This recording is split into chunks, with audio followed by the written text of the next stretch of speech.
Assalamualaikum warahmatullahi wabarakatuh. Alhamdulillahi rabbil alamin. Alhamdulillahi hadana li hada wa ma kunna linahtadiya laula an hadana Allah. Asyhadu an la ilaha illallah wahdahu la syarika lah wa asyhadu anna sayyidina Muhammadan Rasulullah la nabiyya wa la rasulahu ba'dah. Allahumma salli wa sallim wa barik ala sayyidina Muhammad wa ala ali sayyidina Muhammad. Maksud Lutfi udah di play belum?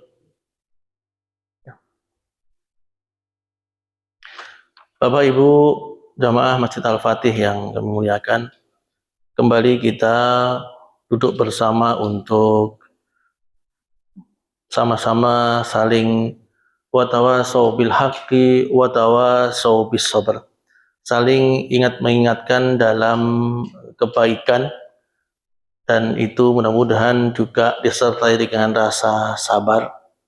Dan dengan saling mengingatkan inilah mudah-mudahan kita menjadi lebih baik, karena apa yang kita bicarakan ini adalah yang baik-baik sesuai amanat dari pengurus masjid tentang apa yang kami laksanakan, yaitu bagaimana kalau malam ini kita membahas tentang sholat sunnah atau sholat nawafil. Yang kedua adalah kesalahan-kesalahan dalam sholat, dan kemudian hikmah sholat. Pada malam hari ini karena tidak mungkin ketiganya, maka saya memilih satu hal, yaitu kesalahan-kesalahan dalam sholat, baik itu gerakan ataupun mungkin bacaan yang terdapat dalam sholat. Bapak Ibu yang kami muliakan,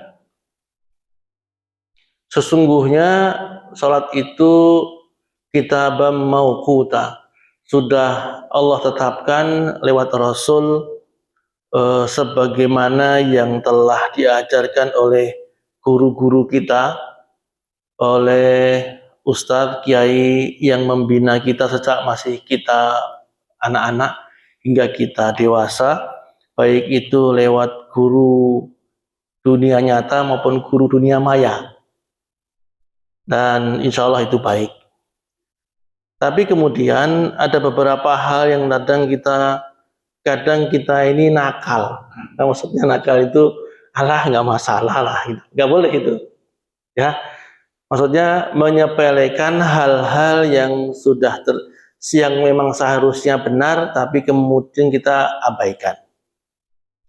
Ada 3 hal yang menjadi baik dalam sholat adalah selama ini kita sudah belajar tentang satu, gerakan sholat, yang kedua bacaan sholat, tapi kemudian kita belum belajar tentang isi dari bacaan yang kita baca tersebut.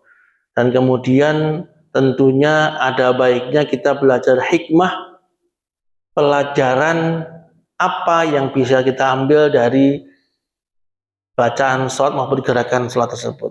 Kalau gerakan sholat, kita mungkin sudah belajar dengan Ustadz Rasidin tentang makna dan manfaat baca gerakan sholat sesuai dengan kesehatan badan kita. Tapi kemudian kita mungkin nanti di lain pertemuan akan kita bahas tentang hikmah bacaan-bacaan sholat. Tapi kemudian secara praktis pada malam hari ini kita akan belajar tentang kesalahan-kesalahan gerakan dalam sholat. Bapak Ibu yang kami muliakan, tapi jangan laju ketika ada kesalahan dari saudara kita di sebelah langsung kita tegur. Jangan, nanti jadi masalah besar nanti. Kalaupun tahu mau nasihati, sebaiknya nanti di luar sholat dan kemudian berdua saja, face to face, 4 mata. Nah, begitu. Sehingga itu pun juga dengan bahasa yang harus sangat baik. Itu yang biasa kami lakukan. Alhamdulillah dengan cara-cara itu tidak merasa dipermalukan. Baik itu gerakan maupun bacaan. Misalnya begini, imam itu selazimnya harus memiliki bacaan yang fasih, yang benar, minimal itu Al-Fatihahnya, karena Al-Fatihah adalah bagian dari rukun sholat. Tidak baca Al-Fatihah maka tidak sah sholatnya. Tidak sempurna bacaan Al-Fatihahnya pun juga akan tidak sempurna sholatnya, karena jika sendiri nggak masalah. Bagaimana kalau dia menjadi seorang imam? Maka tentunya sholat jamaah itu tidak sempurna secara keseluruhan. Contoh, bagaimana yang nggak sempurna itu? Contoh, hal-hal yang mungkin pernah kita dengar. Misalnya dari ayat yang pertama, misalnya, Bismillahirrahmanirrahim. Kadang-kadang kita ini mengabaikan bacaan tasydid di bacaan ra. Bismillahirrahmanirrahim. Ra-nya tidak ditasydid. Padahal itu fatal kalau tidak dibaca double. Terus kemudian yang ayat kedua, Alhamdulillahirabbil alamin. Kalau mungkin pada beberapa saudara kita yang membacanya Alhamdulillahirabbil alamin, ini maknanya semakin jauh entah kemana.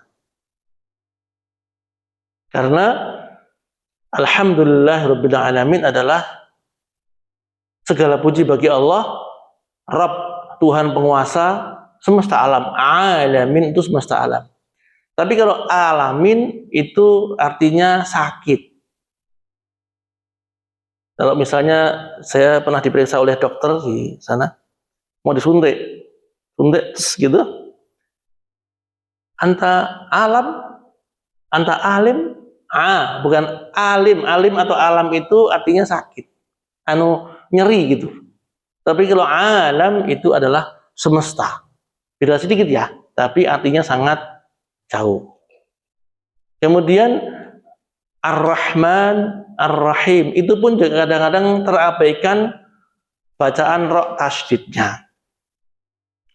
Malik yaumiddin. Nah, yang kelima, iyyaka na'budu wa iyyaka nasta'in. Iya-nya ini tasydid. Tapi kemudian kadang-kadang terabaikan iyyaka na'budu wa iyyaka nasta'in. Ini juga menjadi salah kaprah dan artinya entah kemana. Saya tidak bisa menerjemahkan karena nggak tahu artinya kalau tidak ditasydidkan. Tapi kalau iyyaka, hanya kepadamu ya Allah. Wa iyyaka nasta'in, yaitu iyyaka na'budu wa iyyaka nasta'in adalah hanya kepadamu ya Allah kami meminta dan beribadah dan meminta pertolongan. Ihdinas siratal mustaqim, siratal ladzina an'amta 'alaihim ghairil. Yang terakhir ghairil. Kadang-kadang kita mendengar seseorang membaca khairil maghdu. Ini justru sangat jauh dari makna yang diinginkan oleh ayat tersebut. Ghairi artinya selain, kalau khairi adalah artinya paling baik. Jadi kalau salah baca satu huruf maka akan berbeda juga makna yang diinginkan oleh Allah dalam ayat tersebut. Maka dari itu, kalau misalnya Al-Fatihah ini diucapkan oleh orang-orang yang memang belum fasih, sebaiknya belajar dahulu atau memang mempersilahkan kepada saudara-saudara kita yang memang lebih fasih. Tapi kalau kemudian bacaan suratnya Al-Fatihah udah bagus nih, gitu misalnya, ya bagus, gak masalah. Tapi kalau kemudian gimana kalau nggak ada yang lain gitu ya? Ya sudah, apa boleh buat gitu kan. Tapi karena nggak ada yang lain gitu. Tapi kalau ada yang lain maka insya Allah lebih baik yang lebih fasih. Dan kemudian bagaimana kalau yang bagus hanya Al-Fatihahnya saja? Bacaan suratnya masih belajar ya nggak apa-apa. Insya Allah itu lebih baik karena Al-Fatihah itu rukun, sedangkan surat-surat atau ayat setelah itu adalah sunnah. Nah, Bapak yang kami muliakan, itu dari sisi bacaan. Tapi bagaimana kalau kita ini sholat sendiri? Ya sholat sendiri tentunya ya semampunya. Karena sholat sendiri adalah tanggung jawab kita sendiri. Tapi karena kita masalah adalah karena sholat ketika sedang berjamaah dan posisinya sebagai imam. Nah, Yang pertama adalah kita mungkin sering melihat salah paham mengenai niat yang pertama atau was-was ketika takbiratul ihram. Contoh, kalau Bapak Ibu pernah sholat di tanah suci di Mekah, di Madinah gitu. Lihat orang-orang Arab itu kalau masuk masjid ya Bismillahirrahmanirrahim. Langsung saya perkirakan maju langsung Allahu Akbar. Kita yang orang Asia, orang Indonesia, niatnya kapan tadi itu? Tapi kalau kita kan tidak.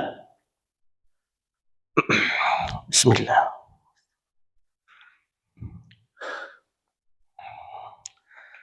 Bismillah. Sholli fardal. Allah. Ada keraguan gitu. Dan itu menjadi was-was, yuwaswi sufi sudurin nas. Memang setan sedang menghembuskan bisikan-bisikan bagi orang-orang soleh ini satu perasaan di mana serba kekurangan, serba nggak jelas, serba dan sebagainya. Maka dari itu satukan ketetapan, niat dan kebaikan yang ada pada diri kita hanya untuk Allah. Maka bismillahirrahmanirrahim, usolli sunnat tahiyatul masjid raka'ataini lillahi ta'ala, Allahu akbar, sudah. Karena kalau kita nuruti nafsu untuk sempurna nggak akan selesai. Maka dari itu fokus itu memang baik. Kalau niatnya dalam hati nggak masalah, yang diucapkan nggak apa-apa. Niatnya dari rumah boleh, karena semuanya adalah niat. Yang kedua adalah tadi tentang imam salah dalam baca Al-Fatihah, maka sebaiknya diserahkan kepada yang lebih fasih. Yang ketiga adalah sedekapnya miring. Allahu Akbar. Saya nggak tahu maksudnya apa gitu, tapi ya maksudnya mungkin ini memegang hati gitu. Masya Allah, ngeri banget ini, hatinya dipegang biar nggak goyah, nggak kepat-kepit dan nggak was-was. Allahu Akbar, gimana caranya memegang hati itu? Tapi memang ini nggak ada syariatnya, tidak ada tuntunannya, nggak ada sunnahnya. Kita juga belum pernah, saya juga belum pernah melihat dalilnya, karena kata Rasulullah, "Shallu kama ra'aitumuni usolli." Bagaimana lihatlah kalian sholat ketika aku sholat. Kemudian kadang ada yang membantah, bagaimana kita di zaman sekarang ini melihat Rasulullah salat? Karena kita hidup di akhir zaman, Rasul sudah lama meninggal. Maka lihatlah orang-orang saleh, orang-orang yang paham fikih ketika mereka sedang salat.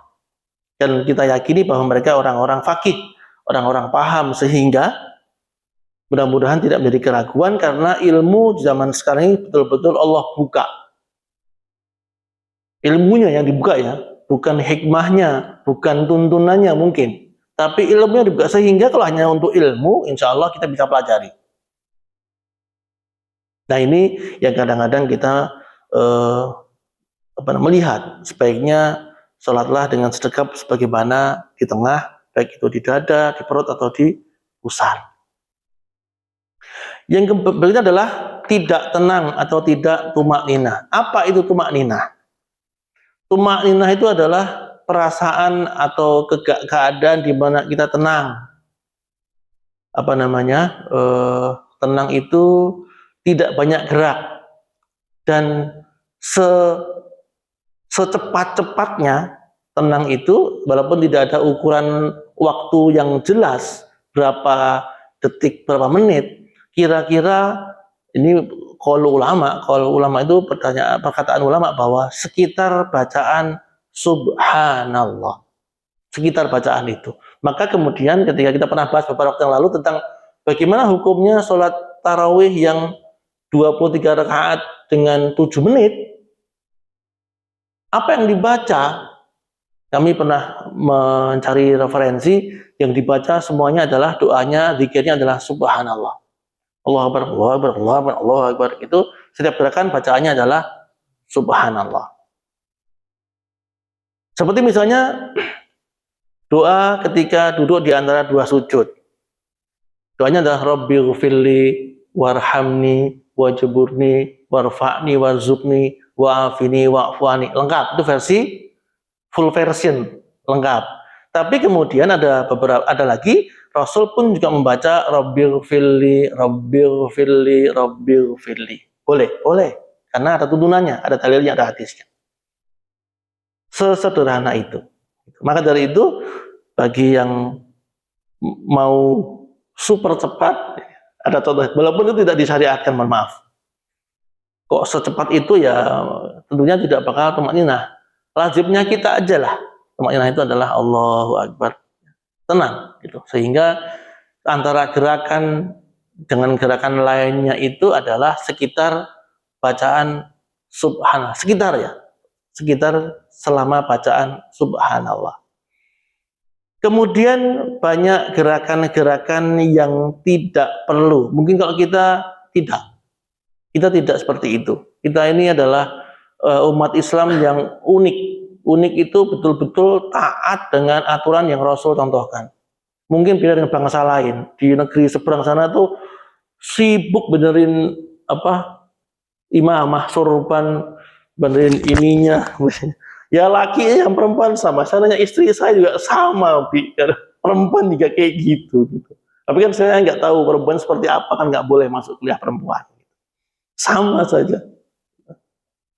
Seolah-olah tidak pas terus-menerus gitu, sehingga seolah-olah harus dibenarkan. Berikutnya adalah sujud dengan tidak sempurna. Yang pertama, karena tidak menyempurnakan anggota tubuh yang harus menempel pada tempat sujud. Kemudian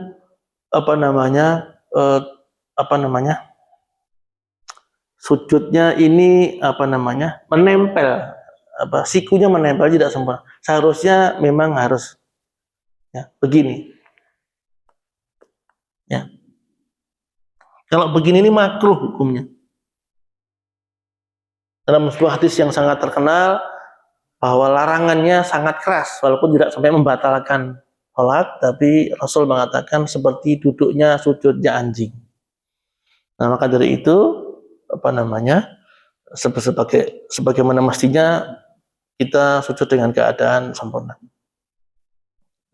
Atau pernah seperti yang pernah saya ceritakan dulu, bahwa ini saya jadi kepo, yang sebelah saya itu sujud tapi sininya ngambang gitu ya, tidak nempel kepada tempat sujud. Bukan hanya hidungnya, bukan, jidatnya juga nggak nempel pada tempat sujud, karena mungkin karena entah sejadahnya atau karpetnya kurang bersih atau apa. Bagi saya ya bismillah nempel gitu ya. Mungkin beliaunya ini pas sebelah saya gitu, jadi saya nggak khusyuk ini, nirik.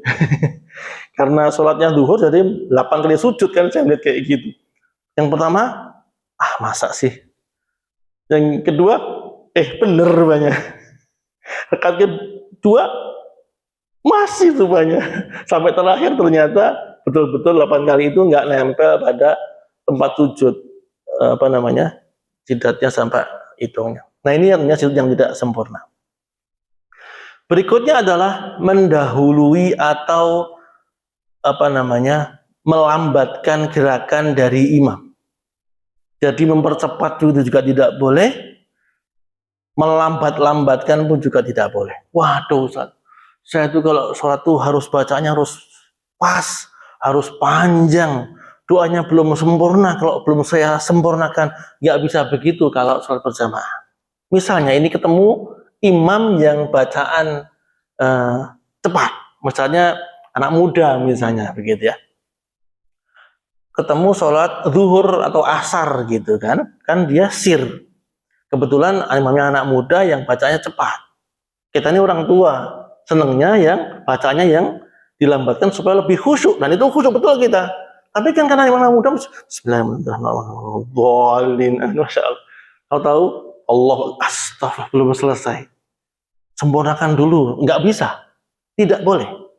Kita harus mengikuti gerakan imam, walaupun Al-Fatihah kita belum sempurna. Karena kita makmum.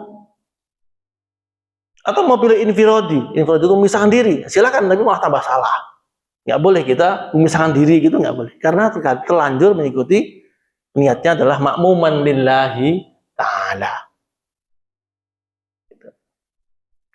Itu jika melambat-lambatkan. Atau malah justru imamnya ini mungkin sudah sepuh gitu ya, udah 80 tahun gitu ya. Allahu Akbar, Masya Allah. Kita sudah, mbah, eling mbah gitu ya. Enggak usah, Allah, enggak boleh begitu. Maka dari itu, ya kalau mau ngangkat imam harus yang dimusyawarahkan, bahwa yang jadi imam adalah orang yang terbaik di antara kaumnya. Baik itu bacaannya, maupun juga gerakannya, maupun juga hafalannya. Sehingga semua makmum itu merasa ikhlas menerima imam sebagai pemimpin dalam salat. Tidak mengapa, ganti imam itu boleh. Misalnya gini, kalau di kita mungkin ada saya, ada Mas Lutfi, ada yang lain, begitu itu nggak masalah karena kita niatkan jadi bahwa semua jamaah harus siap menjadi imam. Siap Pak Agustani? Siap, alhamdulillah banyak kadernya. Ya, pokoknya semua orang harus siap menjadi imam. Siap. Iya, maka dari itu jangan sampai kita dorong-dorongan begitu. Karena insya Allah kita sudah belajar dari kalau lagi nggak ada orang boleh kita merojah gitu ya, difasih-fasihkan gitu. Insya Allah semuanya jadi fasih gitu. Kemudian ini sudah gerakan sujud.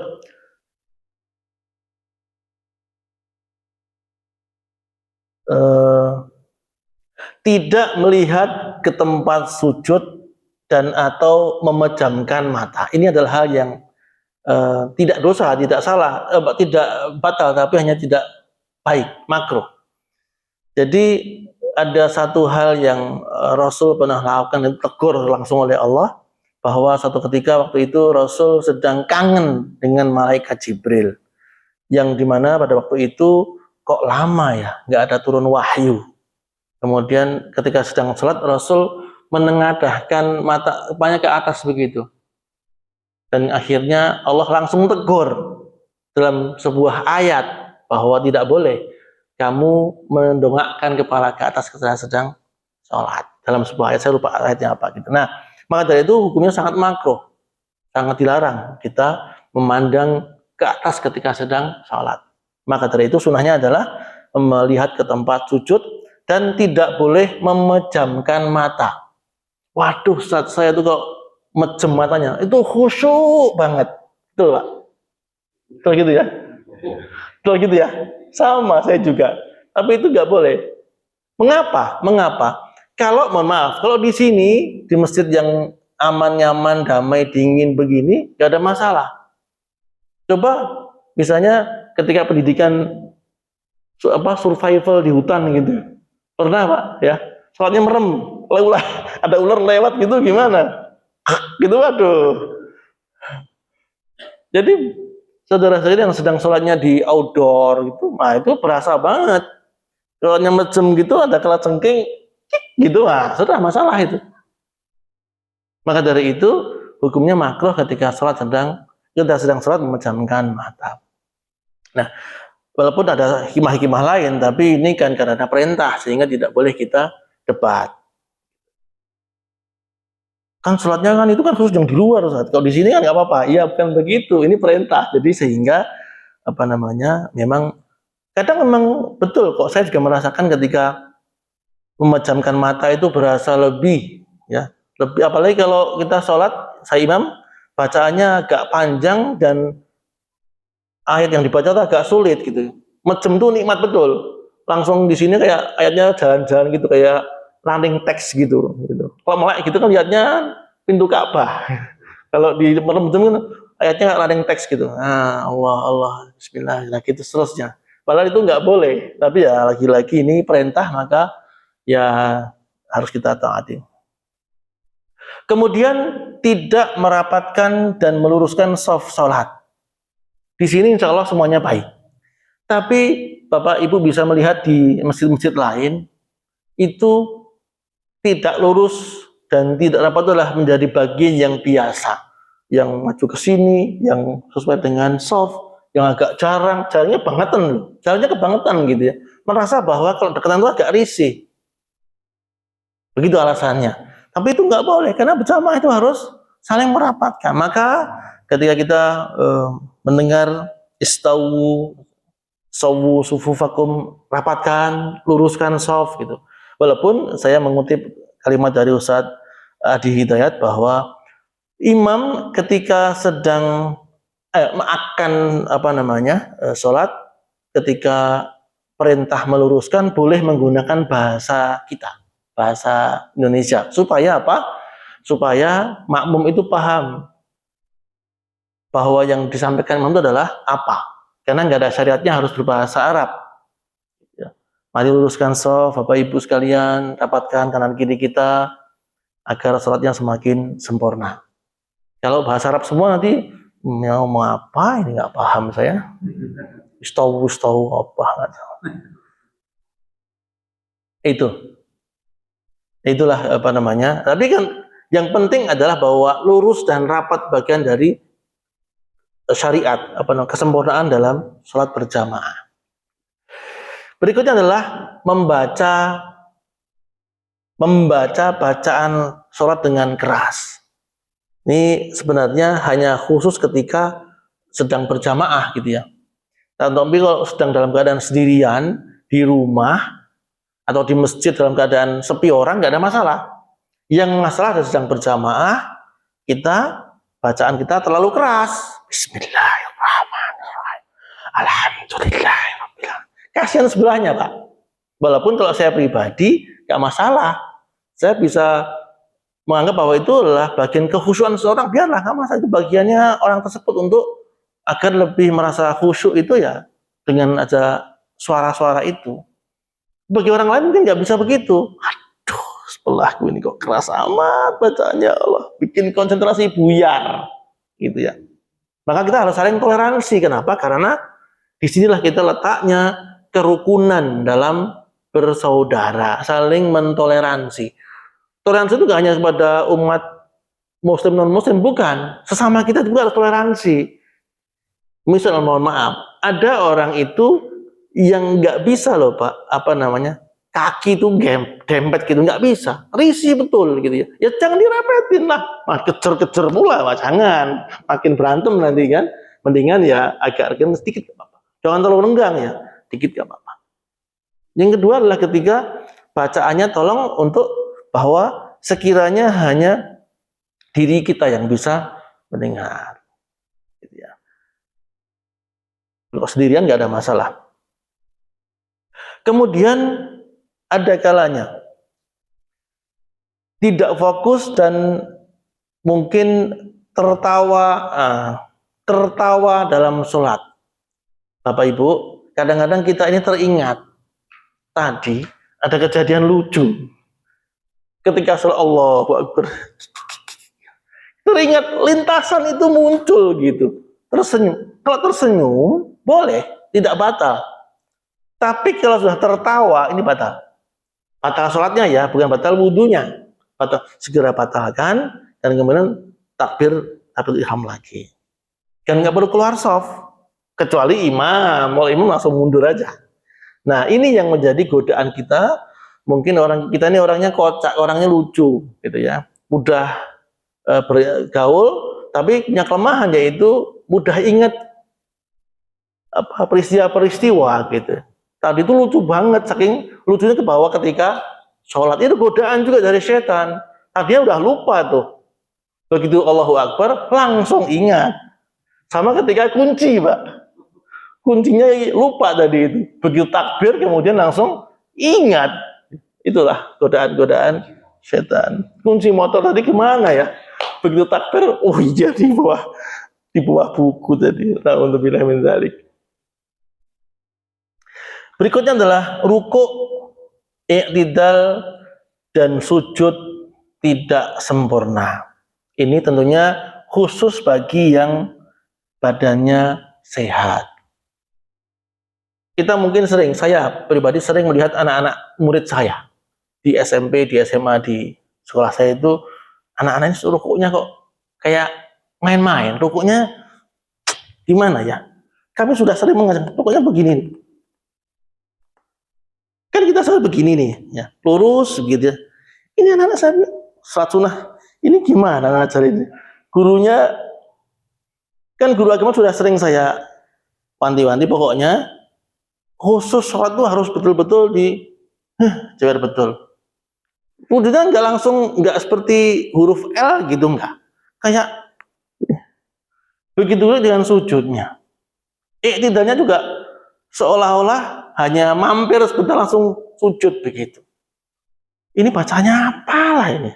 Jadi saya tuh kalau sedang di sekolahan kan seringnya kan ya hanya lihat gitu ya, entah gurunya entah siswanya saya awasi gitu. Kalau ada yang kurang sempurna saya coba nasihatkan gitu. Nah ini yang menjadikan sholat menjadi tidak sempurna.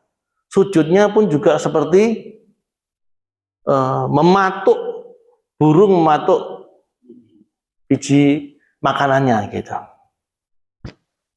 Ini sujud apa matuk burung, ayam matuk makanan ini ya gitu ya. Nah kemudian Bapak Ibu sekalian, yang ini mungkin kita nggak sengaja tapi enak banget ini, menyilangkan dan membunyikan jari-jari saat sholat. Imamnya lama Pak, sholatnya panjang, enak banget ini. Nggak boleh, ini hukumnya makruh, nggak boleh. Gitu ya. Nah maka dari itu, karena ini hal-hal yang sangat dilarang, maka kemudian jangan laju dibiasakan. Tapi kalau kemudian sebelah kita seperti itu, jangan lagi singgol-singgol gitu, nggak usah, biarin aja. Karena emang kalau mau dinasihatkan itu nanti ketika sudah selesai sholat. Kemudian yang terakhir adalah membuka tangan ketika salam. Assalamualaikum warahmatullahi wabarakatuh. Assalamualaikum warahmatullahi wabarakatuh. Alhamdulillah. Ini loh, yang ini ya belum ketemu saya dalilnya tentang itu. Tapi kalau untuk mengusap muka, ada beberapa dalil bahwa dibolehkan ketika mengusap muka ketika dengan dalil tentang persamaannya dengan ketika berdoa itu boleh mengusap muka.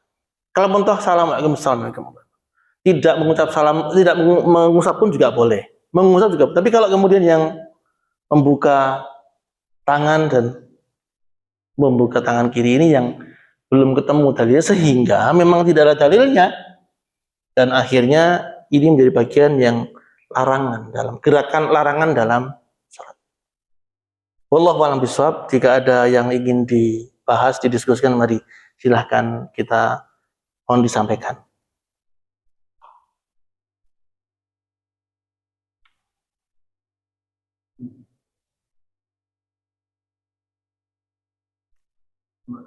Waalaikumsalam, silakan Pak. Gerakan sholat Iya. yang berjamaah. Iya Pak. Makmum itu harus nunggu sampai selesai atau harus ikutin? Ya. Ini memang seharusnya disepakati oleh para imam. Ada imam yang menyelesaikan gerakannya baru Allahu Akbar, barnya itu, atau kemudian ada imam yang menyamakan, membersamai gerakan dengan Allahu Akbar. Kalau saya memilih tergantung gerakannya. Maksudnya ada gerakan yang panjang, misalnya dari sujud menuju kepada berdiri. Ini panjang nih, kalau bagi yang badannya sehat menset gitu ya. Bagi saya agak berat ini Pak. Ini merasa ada yang menggendong dua gunung di sini. Waduh. Gitu kan. Maka dari itu kalau daripada nanti jamaah itu, makmum itu kelamaan sujud gitu ya, maka saya membersamakan antara gerakan dengan takbir. Tapi kemudian sehingga dibolehkan begitu Allahu Akbar gitu, maka makmum harus boleh untuk kemudian segera mengikuti gerakan, memulai gerakan berikutnya. Tapi untuk gerakan-gerakan yang singkat seperti takbir, seperti ruku, i'tidal, kemudian dari sujud ke duduk, duduk ke sujud, itu kan gerakan yang pendek durasinya, sehingga biasanya imam itu mengakhirkan Allahu Akbarnya, maksudnya gerakannya dulu baru kemudian Allah, sehingga makmum mengikutinya setelah Allahu Akbar.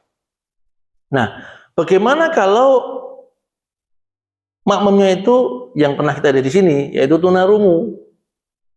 Kan dia nggak mendengar, tapi dia bisa melihat, sehingga mau takbir atau enggak sama saja bagi makmum karena dia tidak mendengar. Sehingga yang dilihat adalah gerakannya, bukan suaranya. Nah, bagi yang tunanetra sebaliknya, dia adalah suaranya, bukan gerakannya. Nah, kita insya Allah kita sepakati bersama bahwa insya Allah imam yang ada di masjid kita insya Allah sudah sepakat bahwa gerakannya itu tidak melambat-lambatkan dan tidak juga mencepat-cepatkan, sehingga ketika Allahu Akbar itulah kemudian makmum bergerak untuk memulai gerakan. Demikian, Pak.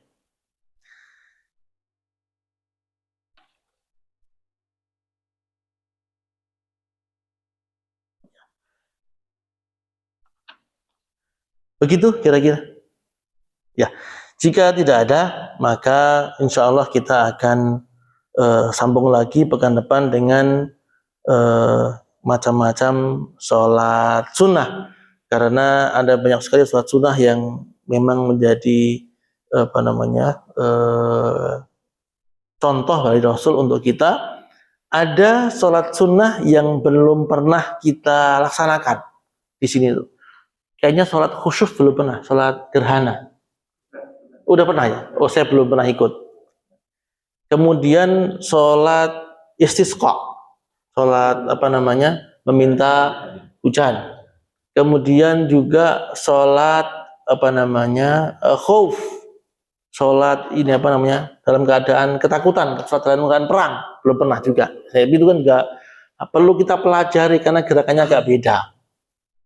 Itu maka dari itu kalau sholat sunnah yang biasa, saya yakin kita semua sudah hafal. Kemudian ada sholat sunnah yang ini khilafiyah, contoh sholat tasbih, kemudian sholat taubat, itu yang kayaknya perlu kita diskusikan dalilnya maupun kebolehan atau memang itu nasihat dari ulama untuk kita, karena sholat tasbih dan sholat taubat gitu. Demikian kira-kira pembahasan kita pada malam hari ini. Mudah-mudahan bisa kita maknai sebagai kebaikan-kebaikan dan menyempurnakan ibadah kita demi untuk lebih bermakna salat kita. Subhanakallahumma bihamdika asyhadu an la ilaha illa anta astaghfiruka wa atubu ilaik. Assalamualaikum warahmatullahi wabarakatuh.